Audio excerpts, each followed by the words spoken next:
নমস্কার দর্শক বন্ধুরা, সুস্বাদু কামড় রান্নাঘরে আপনাদের সবাইকে স্বাগত জানিয়ে শুরু করছি আজকে আরও একটি নতুন রান্নার ভিডিও নিয়ে।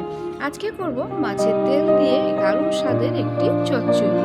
মাছ তো আমরা অনেক ধরনের খেয়ে থাকি, তবে মাছের তেল দিয়ে এরকম একটা দারুণ স্বাদের চচ্চড়ি একবার হলেও বাড়িতে করে খেয়ে দেখার অনুরোধ রইল।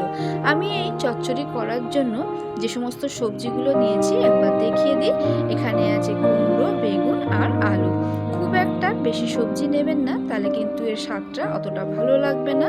এখানে মশলা বলতে কুচিয়ে নিয়েছি পেঁয়াজ, রসুন আর আদা, আর কাঁচা লঙ্কাটাকে গোটাই রেখেছি, আপনারা চাইলে বাটাও দিতে পারেন। এখানে মাছের তেলটা নুন হলুদ মাখানো ফ্রিজে রাখা ছিল। এবারে কড়াইয়ে বসিয়ে দিয়েছি, দিয়ে দিলাম পরিমাণ মতন সর্ষের তেল। খুব একটা তেল দেওয়ার প্রয়োজন নেই, কারণ মাছের তেল থেকে অনেকটাই তেল বেরোবে। এবারে তেলটা গরম হয়ে গেছে, দিয়ে দিলাম পাঁচফোড়ন। পাঁচফোড়নটা একটু কালার ধরে আসলে রসুন কুচিটা দিয়ে দিয়েছি, রসুনটা একটু কালার হয়ে গেছে। এবারে দিয়ে দিলাম আদা কুচি আর পেঁয়াজ কুচি। এই দুটো ভালো করে একটু ভেজে নেব। আদাটা আর পেঁয়াজটা একটু ভাজা ভাজা হয়ে গেলে তারপরেই কিন্তু এর মধ্যে দিয়ে দেবো যে লঙ্কাটা রেখেছিলাম, আমি কিন্তু মাঝখান থেকে ফাটিয়ে দিয়ে দিয়েছি।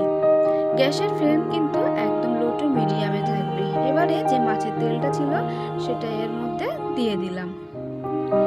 মাছের তেলটা দিয়ে এবারে পেঁয়াজ আদা রসুন যে কুচিগুলো আমি ভেজে রেখেছিলাম ভালো করে তেলটার সঙ্গে মিশিয়ে নেব। আস্তে আস্তে দেখবেন তেল থেকে অনেকটাই কিন্তু আরও তেল বেরিয়ে যাবে। তেলটা যত গলতে থাকবে তত কিন্তু তেলের পরিমাণটাও বাড়তে থাকবে। এইভাবে আমি ভালো করে মিশিয়ে নিয়েছি।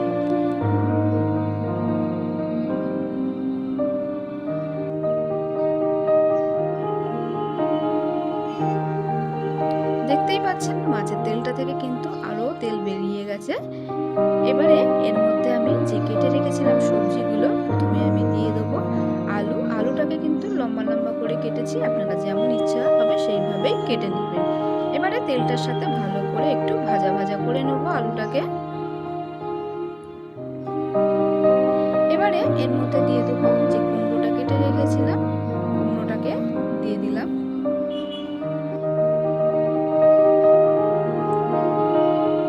কুমড়োটা দেওয়ার পরে এবারে ভালো করে তেলের সাথে আবারও মিশিয়ে নেব। আলুটা কিন্তু একটু বেশিক্ষণ ধরেই ভাজবেন, তাহলে আলুটা অর্ধেক সেদ্ধ হয়ে যাবে। এবারে এর মধ্যে দিয়ে দিলাম টমেটো কুচি, দিয়ে সমস্ত সবজিগুলো ভালো করে তেলের সাথে মেশাতে থাকবো। এবারে দিয়ে দিলাম বেগুন।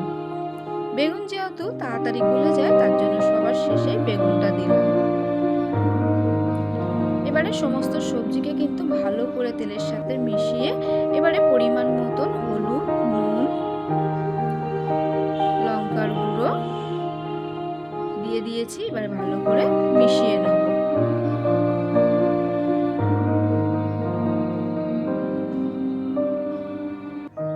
ভালো করে মেশানো হয়ে গেলে এবারে কিন্তু এটাকে ঢাকা দিয়ে দিয়ে চচ্চড়িটাকে করতে হবে। যত ঢাকা দিয়ে করবেন তত কিন্তু চচ্চড়ির স্বাদটা ভালো আসবে। আমার সমস্ত মশলা মাখানো হয়ে গেছে সমস্ত সবজির মধ্যে। এবারে আমি ঢাকা দিয়ে দিলাম। এইভাবে বারবার করে ঢাকা খুলে খুলে চচ্চড়িটাকে নাড়াচাড়া করে নিতে হবে।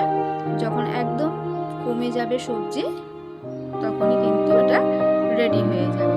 দেখতেই পাচ্ছেন আমি কিন্তু এর মধ্যে আমি অনেকবার করে খুলে খুলে নাড়াচাড়া করছি।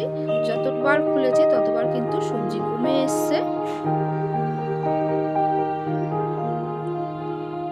দেখুন কতটা পরিমাণে মাছের তেল কিন্তু বেরিয়েছে।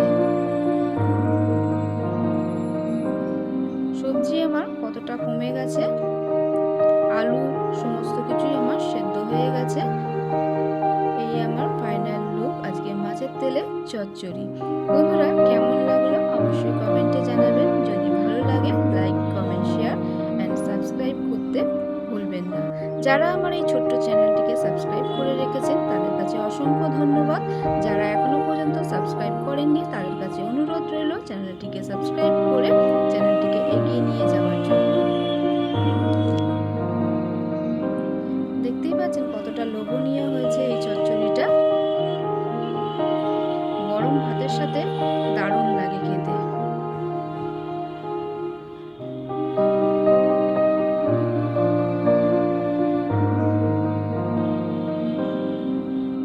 মাছের এই তেল চচ্চড়ির স্বাদটা অবশ্যই কিন্তু করে খেয়ে দেখবেন, তাহলেই কিন্তু বুঝতে পারবেন।